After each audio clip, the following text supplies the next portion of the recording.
আসসালামু আলাইকুম জনগণ। কি অবস্থা সকলের? সবাই কেমন আছেন?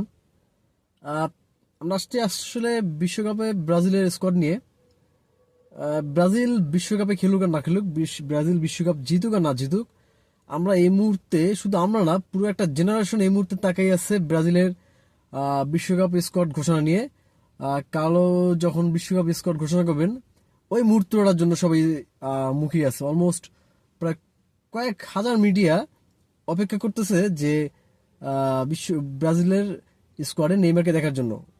শুধু কয়েক হাজার বলতে ভুল হবে, পুরো একটা বিশ্ব, একটা বিশ্বের পুরো কয়েকটা আর কি জেনারেশন শুধুমাত্র নেইমারের অপেক্ষায়, নেইমারের নামটা শোনার অপেক্ষায় যে ব্রাজিলের স্কোয়াডে নেইমার খেলবে। আমরা আসলে মনে প্রাণে চাই নেইমার খেলুক, ফুটবলের বরপুত্র, ফুটবলের যুবরাজ, অন্তত এই বিশ্বকাপটা খেলুক। তার আগমন আসলে খুবই খুবই কাম্য আমাদের কাছে।